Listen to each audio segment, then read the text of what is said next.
Hey guys, I decided to come on here for a moment to speak about something that honestly I was not going to speak about because I found the topic so insufferable. And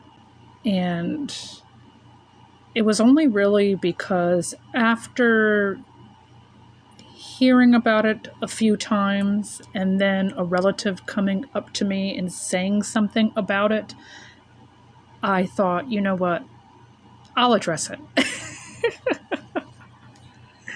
And you all probably have already heard about the Sydney Sweeney campaign by American Eagle. Now, what my relative had come up to me and said was, "Hey, did you see the ad that Sydney Sweeney is doing?" I said, "Look, I don't know about any of these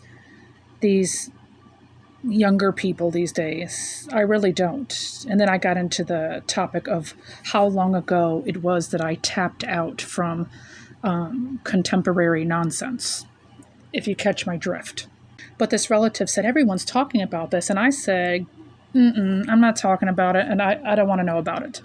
I'm not falling for that stuff. And then I went on to say that I could give two farts. I could give two farts about what anybody else said about it. But then I heard in passing about this ad again. And then that relative came back and said, "Well, did you see it yet?" And they gave their opinion. And I said, "Listen, I told you I'm not interested in hearing about the voice of Bart Simpson's relative and any stupid ad being overly hypersexualized. I'm just not interested in that." And then that person said, "No, that's Sabrina so-and-so." And I said, "Oh, is there a difference?" And that was the end of the conversation. But it got me thinking. Because after that, just people kept talking about it, and I was avoiding listening to any videos about it, seeing any more compilations about it. I could care less how Sydney Sweeney fits in her jeans. I'm not buying those jeans. I have no desire to do so. And I just frankly thought that the churning that Hollywood and advertisers have going on right now is so trite that now they're emboldened to just disguise a homophone, redundancy, and agitation as a holy trinity of creativity. I don't think maybe younger people don't know that Brooke Shields did this with Calvin Klein. Megan Fox did that in the Transformers. And even back then, people that cared about their daughters a little bit more, and people that cared about young ladies kind of looked disgusted at those advertisements back then. I don't know what's new, other than they decided to do wordplay. And honestly, I think the worst part of it, that it was used as a disguise to cover up the medley of issues that are going on in our nation right now.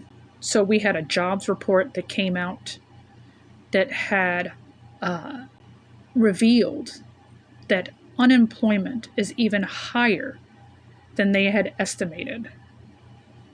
The food that we're eating is still costing us too much money, and not only that, it is a fraction of the size that it used to be. So we are spending more and we are getting way less. Nothing has been done about that. And now we have these new ID laws coming into place that really just announce digital dictatorship. But we're supposed to think Sydney Sweeney is the topic that's supposed to be, the entree of conversation. It's not. It's not. And honestly, the last thing that I thought was pretty revealing was that the people that were in defense of her, because I guess people felt like there were so many people that were coming after her because of racism. Give me a break. Okay? Give me a break. If you were a man, I need you to take a sip of water if you thought that advertisement was clever and sexy. Take a sip of water. If you were a serious journalist, if you are, chase a news story. Okay? And if you are a new geneticist and you're worried about what they were trying to imply, I would say don't worry about the wordplay in that advertisement. I would say get back to important issues. And if you were the men that felt the need to come to her aid, oh gosh, especially on the heels of the Jeffrey Epstein list that has now become an apparition in our mind, I would say stop. Defending a young lady who can defend herself, she chose that job. You don't want to defend the victims that were getting abused on Epstein's island. You won't even help those girls out. But this is where your efforts have gone. Why is that? Why is that? We have other things that are more pressing to solve and to think about. Let's not be distracted. Thank God I went to go read this book I'm reading. It's a book of poetry by Nazim Hikmet called Beyond the Walls. It's so funny because after I was thinking about all this stuff, I just opened to a random page and it landed on the weirdest creature in the world, which I think used to be called, this translation says the weirdest creature in the world, but it was the strangest creature in the world, maybe. And it talks about this very topic. Isn't that funny?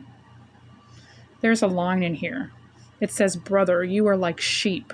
When the cattle dealer dressed in sheepskin raises his cudgel, you join the herd at once, and you run almost proudly to the slaughterhouse. All this means you are the weirdest creature in the world. You're even stranger than the fish that knows nothing of the sea, although it swims through it." Isn't that funny? That's probably something more valid to speak about than how somebody fits in their genes and whether their genes are better than the next person's genes.